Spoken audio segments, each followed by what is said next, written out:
ladies and gentlemen, and welcome to Faces and Heels, your podcast for professional wrestling here on the KB Radio Network. I am your host, Kevin Reed, and this is the recap and the reactions to the WWE Premium Live event, Money in the Bank, one of my favorite premium live events that WWE puts on every year. I put this up there with the WrestleManias and SummerSlam and the Survivor Series. It's a big event because so many surprises come out of it, not just on the night of Money in the Bank, but throughout the year, because you never know when a wrestler, a superstar, will cash in that contract at any point, anytime. We just saw Damian Priest cashing in at WrestleMania to become the heavyweight champion. You know, some try it on that very night, and we even saw an attempt in this event. But we'll get to it when we recap. But it's such a unpredictable situation that arises when it comes to Money in the Bank. This is my first recap and reaction in a couple of months now. And it's kind of weird to be back in the fold recapping a premium live event. I took a little hiatus from Faces and Heels because the last few premium live events, even though they were good, just because I didn't recap or react to them didn't mean I didn't watch them. I watched them all. Even NXT, I watched them all. But I just couldn't build up the excitement to recap them. It just, nothing really popped. And to be completely honest with you, this show didn't really deliver like I wanted it to. But there were some moments in this show that I think will affect the WWE moving forward. Whether it's for better or worse, that remains to be seen. But there are some interesting storylines that developed as a result of this premium live event. So I've said, I'm going to talk about it. Plus, we're only 4 short weeks away from SummerSlam. And so we got to kind of get back into the groove. We being me. I got to kind of get back in the groove of the WWE and discussing it and talking about it and getting excited for it. But before we get to SummerSlam, which is next month, we had Money in the Bank, which took place in Toronto, Canada, and we had 5 matches on this card, 2 of which were Money in the Bank matches, 1 for the men and 1 for the women. Along with those 2 matches, we had a Intercontinental Championship match between Sami Zayn and Braun Breaker. We also had a World Heavyweight Championship match between Damian Priest and Seth freaking Rollins, returning. This is his first match since WrestleMania. And we also had a 6-man tag team match between the Bloodline and the WWE champion Cody Rhodes, Randy Orton, and Kevin Owens. This was an interesting premium live event. Very interesting. Because there were ups and downs. I would say it was kind of 50-50. And it's hard to do 50-50 when there are 5 matches, So it's like, how did it split like that? How did it split 50% even with me? Well, 2 of them I felt were excellent, and 2 of them weren't so good. They were decent, but they weren't premium live event decent. And another one was, it started off rocky and it ended good. And so it was 50-50 when it came to these matches for me tonight. Let's go through them. As we all know, that the first match is normally the tone setter for the night, is normally the bar that is set for the remaining matches of the night. And it was the Money in the Bank ladder match for a men's championship match contract. And it was 6 competitors: Drew McIntyre and Andrade, Carmelo Hayes, Chad Gable, Jey Uso, and L.A. Knight participating in this Money in the Bank ladder match.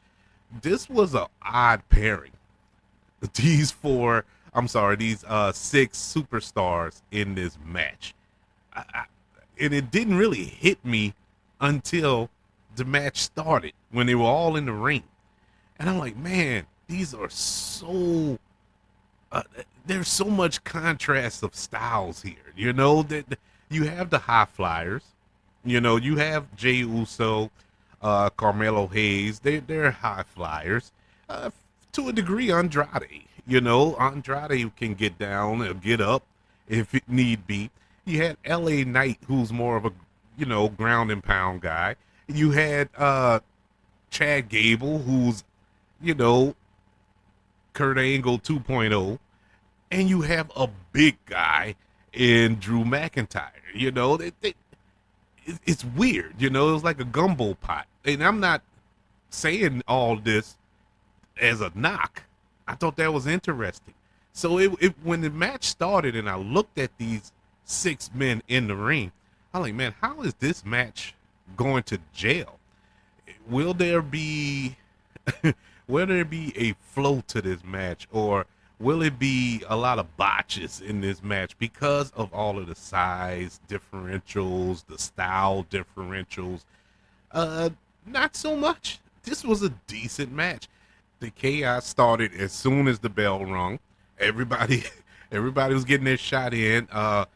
Drew McIntyre, he was the first one to try to climb the ladder and get the briefcase. That ended quickly.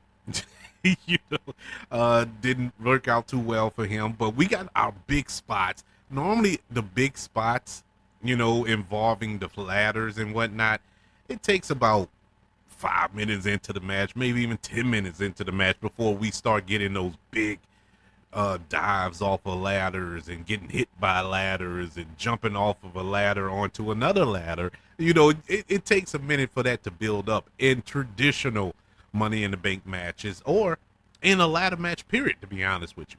But in this particular match, the ladders were like, they were already set up, it felt like. They were already geared up and ready to go. We got big spot after big spot in here. We saw a spot when Chad Gable and Andrade did a Spanish fly onto a ladder. Or was it to Hayes? No, Andrade did it to Hayes onto a ladder. And it was like, oh, okay, we in for this tonight. LA Knight and Jey Uso, who are the biggest baby faces in this match, you know, when of course when Jey Uso came in with his interest, it was yeets all over the place. When LA Knight came in, it was all over the place. So finally they get that moment where it's just the two of them in the ring. When LA Knight lands a blow, it was there's the crowd now. The crowd was into it.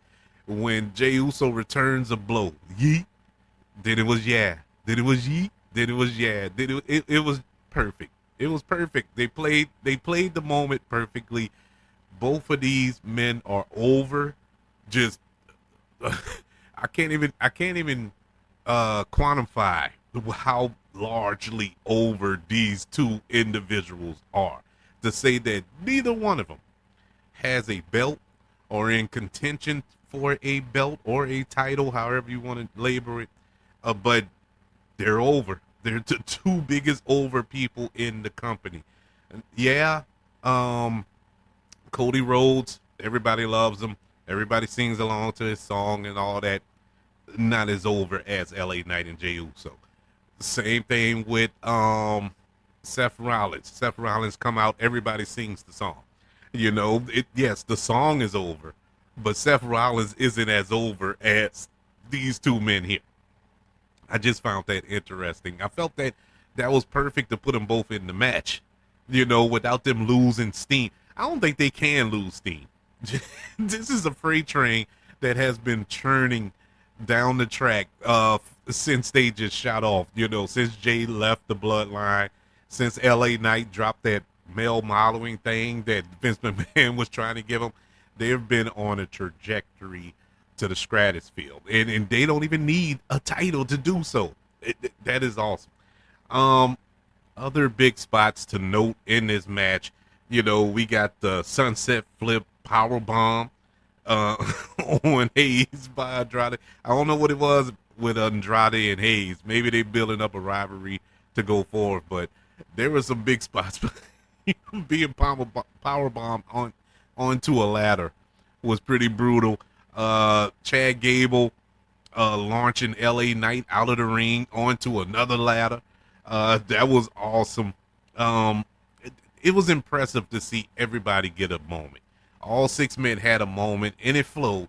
It was kind of organic. Yes, it was. You could tell at moments where they were setting it up for a certain superstar to have this moment. Okay, it's your turn now to do whatever. But it kind of moved quickly. It didn't feel robotic.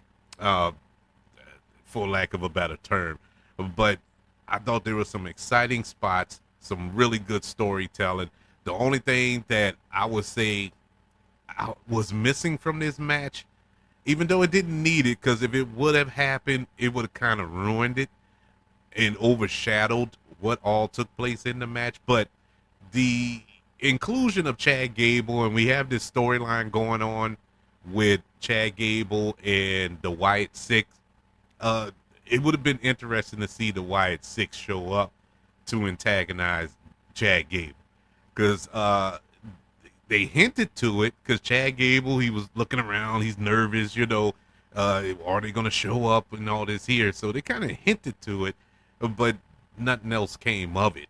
They could have had, just throwing it out there. Of course, I'm not on a creative team with Triple H or nothing, but you could have had Uncle Howdy out in the audience, just standing there watching, or Nikki Cross standing in the breezeway or the on top of the ramp or something like that, or anything. It didn't have to affect the match. They didn't have to run in or anything. Just be there watching him, and that would have kind of made that a little more interesting as far as moving that story along. But they chose not to do it. That's fine, whatever. At the end of the day, Drew McIntyre comes out on top, grabs the briefcase, and he is Mr. Money in the Bank, winner of this match. And the grand scheme of it all, WWE, this made the most sense. They made the most sense. Out of all six men, he was the only one that made sense to win that, not the belt, but the briefcase, and move the story along. But as you're going to find out a little later, we'll discuss that shortly. But it made more sense. And Drew McIntyre is Mr. Money in the Bank. My 5-star rating of this match, I would give it 2 3/4 stars out of 5. I thought it was just slightly better than average, but it wasn't the showstopper that I wanted. And this is without what happens later on in the night, because that could have affected it too, but I'm not counting that. I'm accounting for when it took place. But as far as this match in its totality, yeah, it gets 2 3/4 stars. Better than average out of 5. And so our next match was for the WWE Intercontinental Championship. Our champion, Sami Zayn, returning to Canada to defend that Intercontinental Championship against Braun Breaker, which is one of the best up-and-coming WWE superstars on the roster. Hands down. He has it all. If you haven't watched him when he was in NXT, you missed the treat. This dude, he has it. Whatever it is, he has it. He has it all, man. I mean, the physical attributes, the high flying, everything, strength, the promo skills, the look. He has it all. And I was kind of skeptical when they first made this match, because I'm like, they're going too fast. They're going too fast as far as putting the Intercontinental Championship on him. Now, I wouldn't have got mad if it would have happened, but I'm not ready for it because I want his impact to be long lasting when he finally breaks through, no pun intended, and become a champion in the WWE on the main roster. I want him to be a main player. I want him to be a threat because he is a threat because they're building him up to be a threat because he's demolishing everybody he puts in front of him, really squashing them. You know, poor Ricochet, who I believe is no longer with the company now. I think his contract expired, but before his contract expired, his life almost did when they put him in the ring with Braun Breaker. Ludwig Kaiser, I believe, uh, tore through him. Dragunov tore through him. I mean, he is squashing, and these are top. These aren't local talents they just put on Raw for a 5-minute squash match. These are superstars that he's doing this to, and so they are really building him up, and it's cool. He needs to be. He needs to be built up that way. But he went up against Sami Zayn. Now, Sami Zayn won this Intercontinental Championship at WrestleMania against Gunther, who is the best professional wrestler in the world. I don't care what company you're talking about, whether it's WWE, NXT, TNA, AEW. I don't care what it is. He's the best. New Japan, I don't care. He is the best because he can work with anybody. It doesn't matter how big or small they are. Whatever style they're working in, whether it's a luchador style or a amateur wrestling style, it doesn't matter. The dude can work with them. How did this turn into a Gunther conversation? I don't know. But the fact that Sami Zayn beat him for that title at WrestleMania, I didn't really like it, to be 100% honest with you. But it is what it is. I understand because that put Gunther into the World Championship picture, which he is scheduled to face Damian Priest or whoever wins later tonight. No spoilers. At SummerSlam next month. So he is in that picture. But Sami Zayn, though, you know, and I like Sami Zayn, but Sami Zayn taking out these big, imposing threats that they put in front of him, it's kind of, I don't know, it's just not sitting right with me. And like I said, I like Sami Zayn. And the matches are good. It's not like they're bad matches. This match was a good match, a really good match. I think the spots were pretty good. Braun Breaker looked strong. Even in the defeat here, he looked strong. He was manhandling Sami Zayn for the majority of the match. Sami Zayn did get, it was back and forth, but the majority of the match was dominated by Braun Breaker, as it should have been. But overall, I was kind of out of the match because I felt that this match shouldn't have happened this early. They could have had this match at SummerSlam. You know, let it build up more. You know, they just made this match, what, on Raw? Was it this week or last week on Raw? I forgot, but it's only been a couple of weeks since they made this match. They could have built this up more to Braun taking on Sami and, hey, possibly taking it off of Sami. But maybe this is part one of a trilogy. You know, who knows? Maybe they will face each other again at SummerSlam. We shall see. But as of right now, the match was good. I just didn't want to see it this soon. But it is what it is. Sami Zayn retains the Intercontinental Championship in this singles match. I give this match, out of 5 stars, 2.5 stars.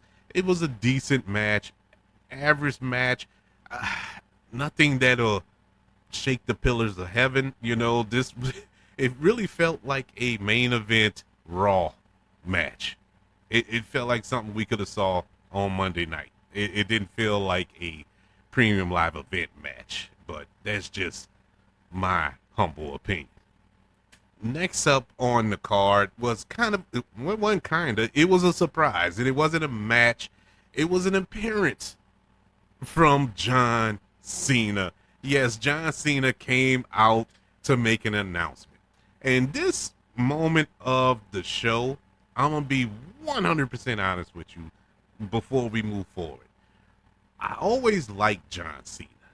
I never loved John Cena because John Cena is infamously known for only having 5 wrestling moves. Now, with that being said, I'm not going to hold that 100% against him because Hulk Hogan only had 4. So it's not like it's necessary to be considered a great to have a whole arsenal of move sets. But he only had these 4 moves that used to drive me crazy when he was on his epic rise as the WWE champion, as the face of the WWE for well over a decade. I always respected him, but I just never really got behind him when he wrestled. Every now and then he'll give me a gem that I will be like, oh, John Cena brought it tonight. If I was like, man, where did this come from? Now, early John Cena, it was different. Early John Cena, when he first arrived on SmackDown and he was the master of thugonomics and all that, I loved him, But when he became uh, the face of WWE and, you can't see me and all this here, I really kind of took a step back. I say all that to say this. I didn't think I was actually going to get emotional watching this segment, but I did. I got so emotional. I was like, oh my God. It's one of those moments when it's like you don't appreciate a good thing until it's gone. And it hit me like a ton of bricks when John Cena came out and announced that he is retiring from the WWE in 2025. As I'm talking now, I'm getting choked up. I'm getting choked up thinking about it. I can't believe John Cena is walking away from the WWE. He was Mr. WWE for so long. Do you realize this? Everybody holds, rightfully so, the names I'm about to throw out here. Everybody holds The Rock, Stone Cold, even Hogan in this high regard of greatness in WWE. But you realize that their time at the top was nowhere near the length of time John Cena ran the top of this was the figurehead at the top of WWE. Nowhere close. Nowhere close. And that's saying something because I'm a huge Stone Cold fan. That is my all-time favorite. And he only had, technically maybe a 5-year run. Yeah, he had his pop-ups, and he still had pop-ups every now and then. But, as far as a consistent run, John Cena was that guy. And it's, I don't know, man, you just don't appreciate it. At least I didn't. I know there's millions of John Cena heads out there, and I get it. I understand. And I guess I'm in that camp too now because I really felt it when he announced that. And he you could hear it in his voice when he was saying it, that this was it. This is his final run. And you know what? Quite honestly, when you really think about it, yeah, that makes sense. He's a Hollywood star now. He's making all these movies. And his last couple of matches in WWE haven't been that good. And going by John Cena's standards, that's saying a lot. They have looked so bad. That match with him and Solo Sikoa from a couple of years ago was horrible. It was horrible. That match at WrestleMania with Austin Theory was so bad. It was so bad. He looks slow. He just look. It just he don't have it no more. He's out of practice. He's not like he used to. Like it used to be. He was on the road every week. He was at every SmackDown, even on Raw. He was wrestling on each show, even doing house shows. Then it was pay-per-view. He was always working, and it's so few and far between now. And he's out of practice. He's getting older, of course. He got the bald spot, and so it's just that time. But it's a somber day. But today wasn't his last day. The announcement is the tour, so to speak. He will be going on this run, his final run, leading up to WrestleMania 40 run next year in Vegas, and that's where his last match will take place. Yeah, this is sad. This is really sad, and I even mean to talk about it that much, but it just goes to show you how much of an effect John Cena has, man. That really kind of took something out of the rest of the night for me. Actually, this whole premium live event, because I'm like, why did they announce this here? Because now it kind of sucked the air out of the remaining matches of the night, including this next one, and that was for the World Heavyweight Championship, where our champion Damian Priest puts on the line that belt and his membership in the Judgment Day against Seth freaking Rollins, who, if he loses, can no longer challenge for that championship as long as Damian Priest holds that title.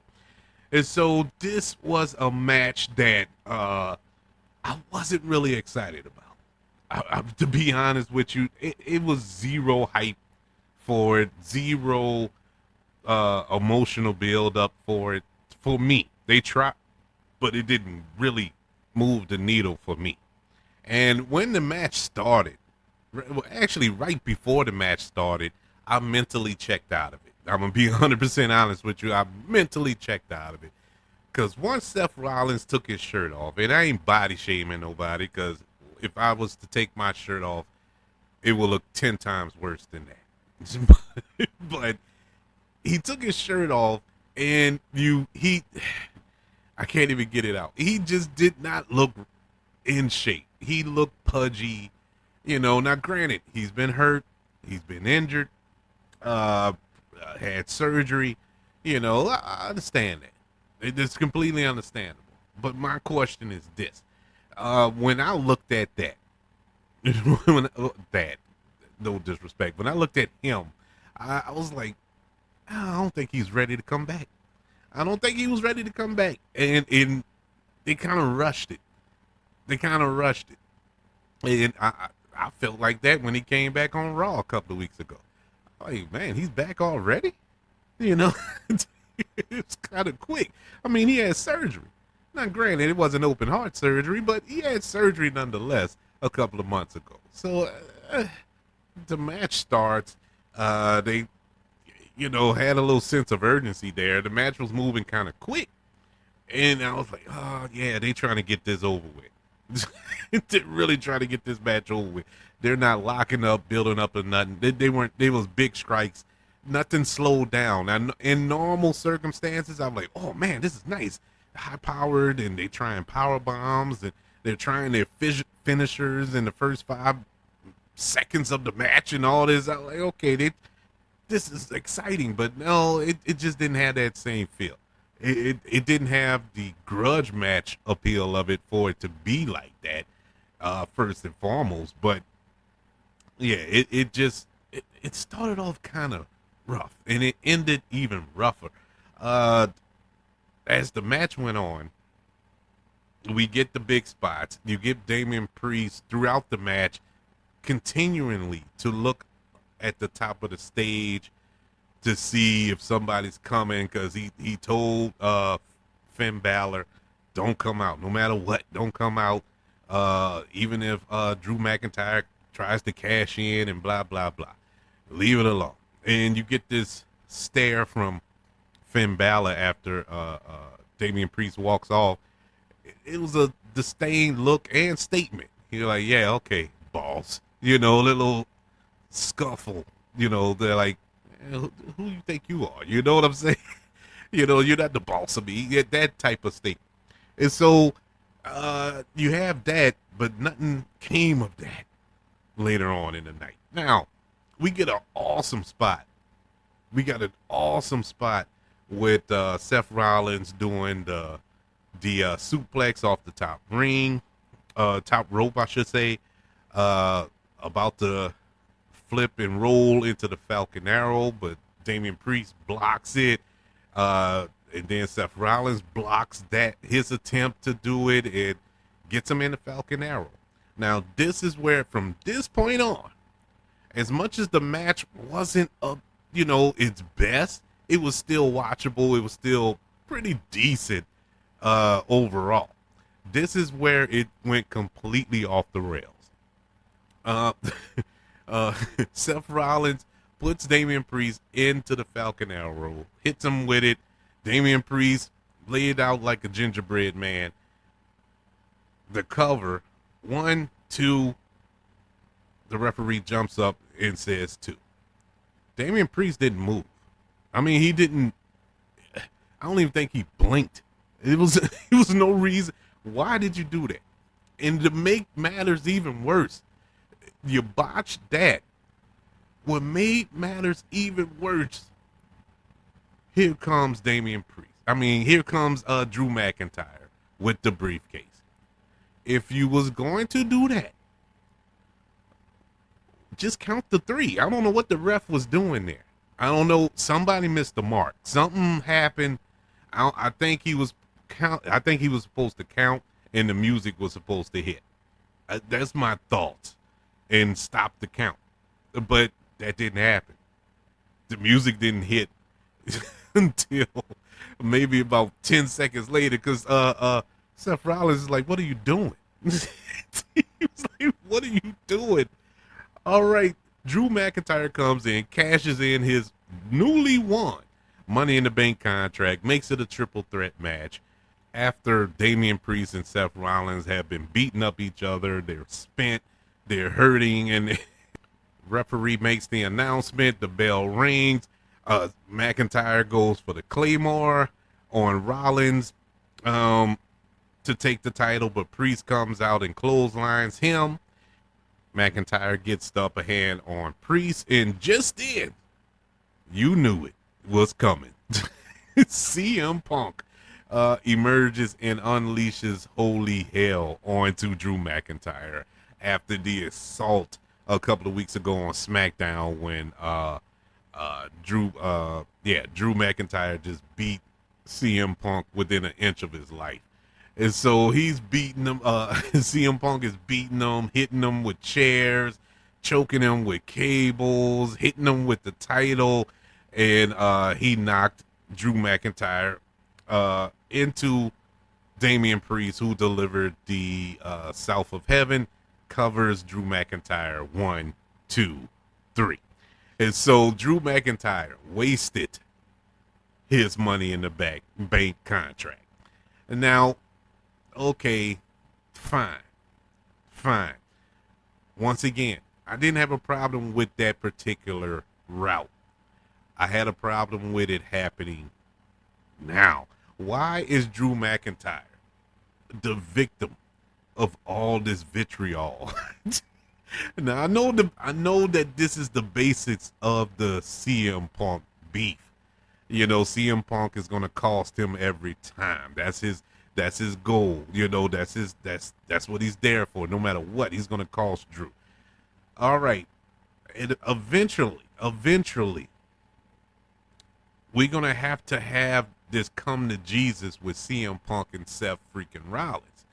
Because as that match was ended, it had ended, Seth Rollins, because let's not forget, yes, did CM Punk mess over Drew McIntyre to win the championship? Yes.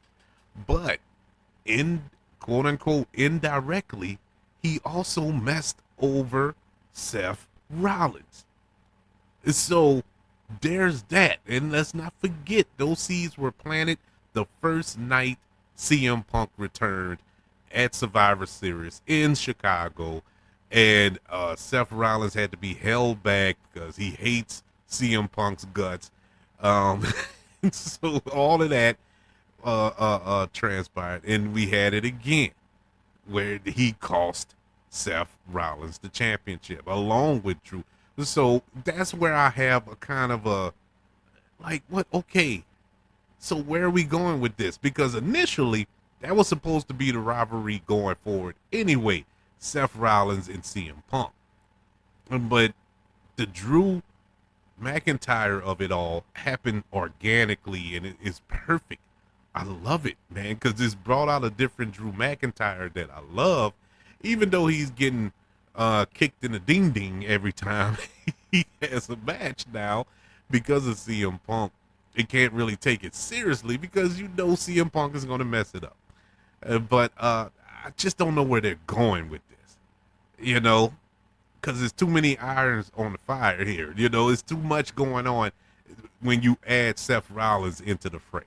And so that was, it was just messy at the end with the botch count, with the matter, how this all came to be, because nothing really happened to Seth Rollins. Why was Seth Rollins out of the ring? So, the way I recall it, Seth Rollins did take a hit, but he wasn't like out of it hit to whereas he couldn't affect, because this took a while with the CM Punk beating up Drew McIntyre thing. People in comas have woken up in quicker time than it took for this assault to take place. So I don't know. It was just a mess. The end of this match was a mess. Even I didn't even care for the match from jump anyway, as far as it even taking place on the card. And so this was a very big disappointment. Out of 5 stars, Drew McIntyre retaining his championship in a impromptu triple threat match against Drew McIntyre and Seth freaking Rollins gets 2 stars. I was almost gonna give it to 1. I'm gonna be honest with you. I almost gave it 1, but it was elements of that match that were entertaining. You know, just the end ruined it, man. The end, I don't know, and it may clear itself up later on down the line, but you know, just turning off the TV from watching it, it's bad. It's bad. It's bad. But that's just my thoughts on that heavyweight championship match. But dry your eyes. We were in for a banger next on this card, and it is easily, spoiler alert, easily the best match of the night. I would say this was the best women's Money in the Bank match in history, because let's not forget the Money in the Bank match for the women. We've only had what, 4, 5 maybe. I think 4 or 5, maybe 6. I don't even remember. But it's not been that many. Definitely not as many as the men's. But this, I don't care how many it's been. Let me just put it plainly. This was the best one I've seen. And it's weird to say that out loud, because once again, when I looked at the names on this card for this match, I wasn't super excited for these names. You know, these were mid-carders, all of them, with the exception of maybe Io Sky, who has been champion multiple times. Everybody else, and Naomi. But, you know, since Naomi has returned to WWE, she hasn't really been up there with me. You know, I haven't been super impressed with Naomi. But these are all mid-carders. Like I said, Io Sky, Naomi, Zoe Stark, Lyra Valkyria, Chelsea Green, and Tiffy Time herself, Tiffany Stratton. I wasn't super excited for these names. Boy, was I wrong. Boy, am I eating crow. And I love saying when I'm wrong. I love being proven wrong. You know, some people, you know, they love to prove other people wrong. not me. I love to admit when I'm wrong because I have these little expectations in my mind. Oh man, this is gonna be boring. Oh man, this is not gonna be good. But when I see it and it's excellent, I get so it's more excitement when you're surprised like that. And boy, was I surprised! This match got off, and it started off. It started off honestly. I said, man, this is not going to go well. We start off with this comedy spot with Chelsea Green, and I like Chelsea Green. I really do. I like Chelsea Green, but it was such a silly moment when the match starts. Five, all the women clear out of the ring to grab a ladder except Chelsea, and she's just standing there and she's jumping up trying to grab the briefcase, just jumping up. Like, come on, man. The thing is 20 feet in the air. It's a stupid. It was like stupid comedy things, and I'm like, oh, this match is not gonna work. This is not gonna work. I can see it's horrible now. It's horrible now. Now the crowd was all with her because she's from Canada. She's the crowd favorite. She got the pop, beautiful, But she started off with the comedy routine. But you know what? That only lasted a few minutes. Now, when you really sit back and think of it, they kind of set this up. She's afraid of heights. They've been planting that seed for weeks. All right, that's fine. Can't climb the ladder and all this here. That's fine. Even though I've seen her in ladder matches in other promotions, but that don't exist. That's not canon. So we're gonna keep it strictly WWE. Every star in this match got shine, just like with the men's. The men's matches, every man got a moment of shine. But in this women's match, every woman had multiple moments. Every woman. And it was such a joy to watch. These women put their bodies on the line. They had one botch that I caught, only one, and that was the Zoe Stark miss, the little spinning moonsault move off the top turnbuckle. Cool move when she executes it, but this time it didn't go according to plan. She had beat up Lyra and put her on a ladder, and she was going to execute that move. She overshot it by like a foot, maybe 2 feet, and landed. Completely missed. Completely missed her. But she hit that ladder. She caught like the edge of the ladder on her head, and I was like, "Ooh, she's out of this match. She's got to be out of this match." She completely missed. But it looked like she kind of stumbled on the top rope, like she slipped or whatever. It's a possibility because we saw in the last premium live event a lot of botches on that top rope. Jade Cargill, who else was that? Damian Priest. Damian Priest almost cut his leg off. But there was a lot of botches on that rope, but it looked like she kind of lost her footing and overshot that move. But other than that, everybody else had some very impressive spots. Very impressive. Naomi doing her best Jean-Claude Van Damme impression with the two ladders, doing a split, which she turned into a DDT onto somebody. I can't remember who she did it to. The Tiffany Stratton launching herself off the top turnbuckle onto 3 other women on the floor was awesome. Io Sky performing looked like a version of a pile driver to Zoe Stark onto another ladder, off a ladder onto another ladder, and she sold that. And I'm talking about Io. She sold that that move like she was gunning for an Academy Award. She sold it, boy. Zoe Stark too. They all did excellent job. It was phenomenal. But at the end, Tiffany Stratton grabs the briefcase. She is now Miss Money in the Bank. it is officially Tiffy time. This was I kind of knew that.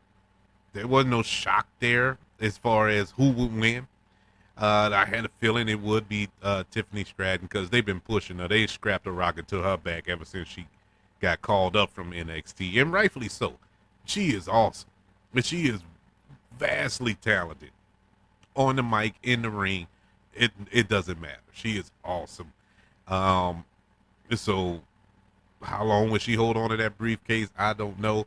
It's going to be interesting to see Tiffany Stratton coming out victorious in the women's Money in the Bank match. Out of 5 stars, I give this match 4. 4 out of 5 stars. This was amazing. And if I sit down and watch it again, which I plan to soon, I probably would rank it higher than that. But as it stands right now, it's 4. It's not even close the best match of the night. Not even close. Nothing sniffs this match. Bravo to those women. Did an excellent job. All 6 women deserved a standing ovation. Great job by them. But we had one more match to go. And it had the unfortunate luck of coming on after that women's Money in the Bank match. And then this is what I was thinking. As soon as that match ended, because I forgot about this 6-man tag match. I forgot that this was even on the card after that match ended, because that ended like a main event, premium live event match.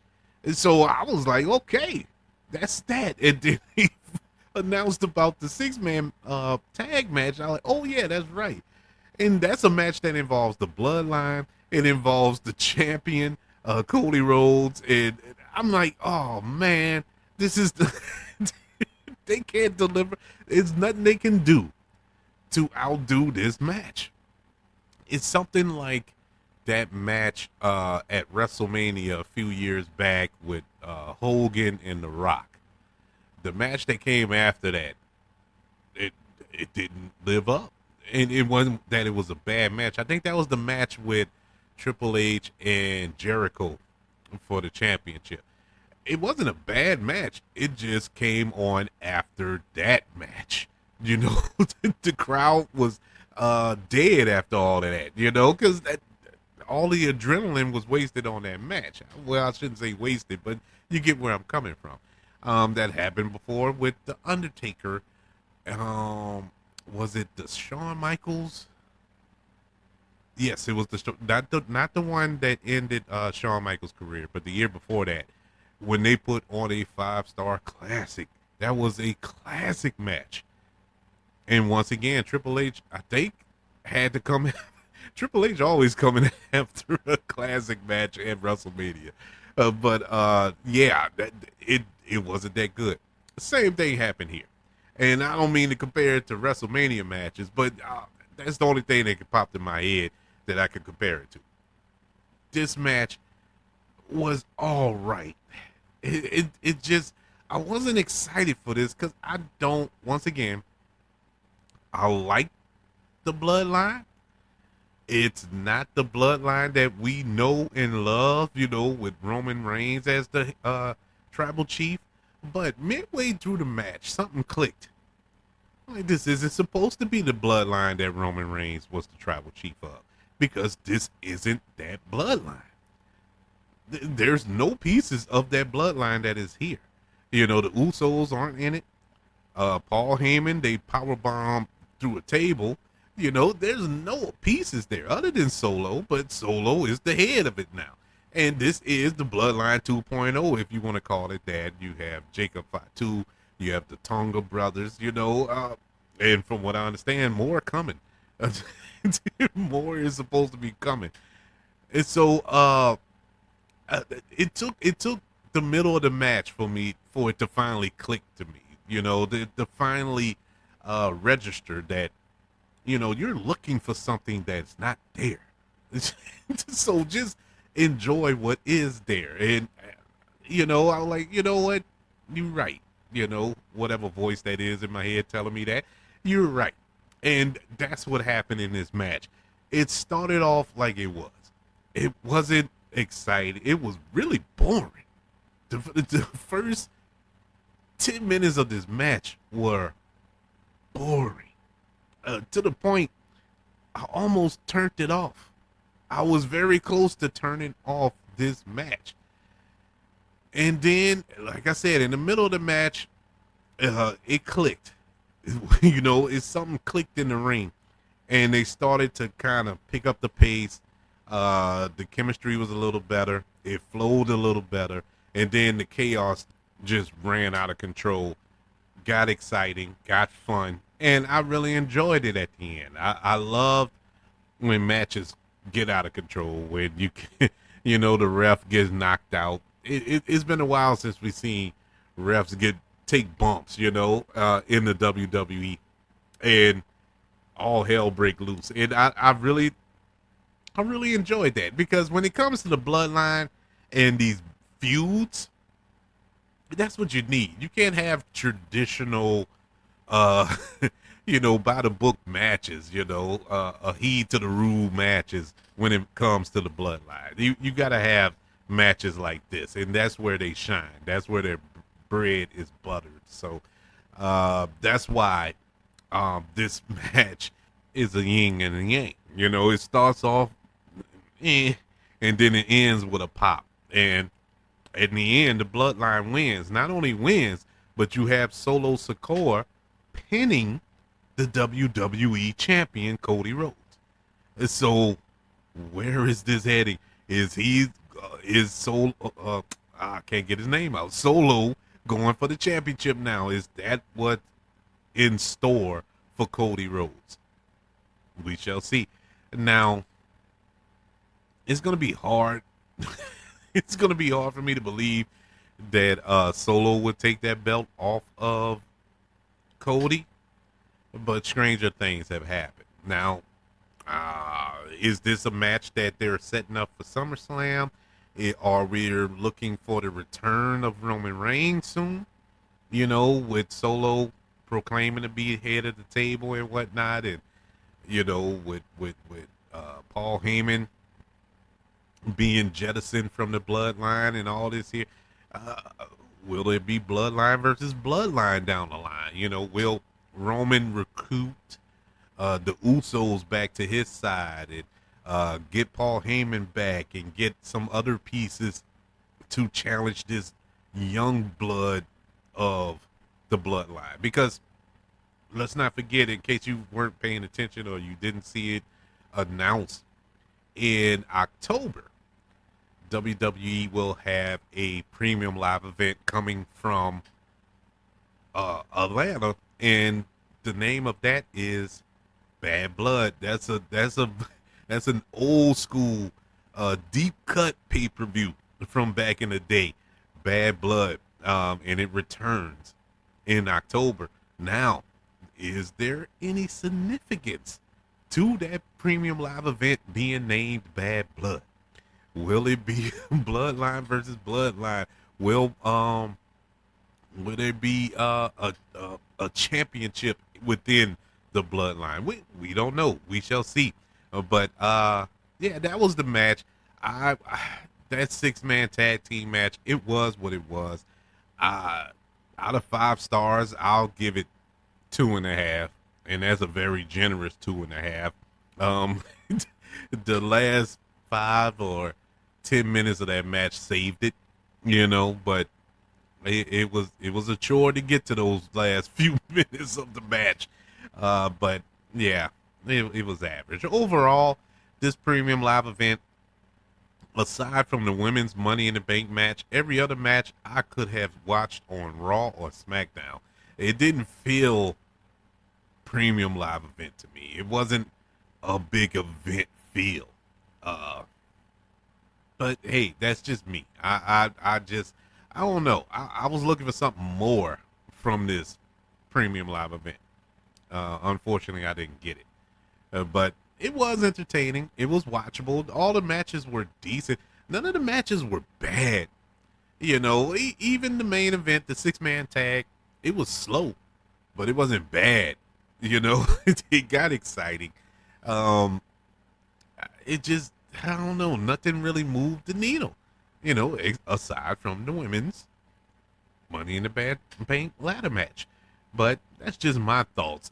Coming down the pike, you know, you have NXT Heat Wave. That's, I think, and that's tomorrow. That's Sunday night. We know next month. Next month is SummerSlam. 4 weeks away. And so we already know that Gunther will challenge Damian Priest for the World Heavyweight Championship. That's set in stone. And Nia Jax is challenging Bailey for that women's championship, being as though they both won King and Queen of the Ring a couple of months ago. So everything else is up in the air. We shall see. We'll see what's happening with Cody. You know, right now, you would know who's challenging Cody at SummerSlam. I mean, it's SummerSlam. You got to have an opponent. As it stands right now, I'm assuming it's going to have to be Solo, because Solo pinned him just in this premium live event. So we'll see. We shall see. But what did you think of Money in the Bank? Did you think that this was a decent premium live event, or do you disagree with me altogether? Do you think this was an excellent show? Like I said, it wasn't a bad show. It just wasn't. It didn't blow my socks off. It was all right. But that's just one man's opinion. You can let me know yours by email.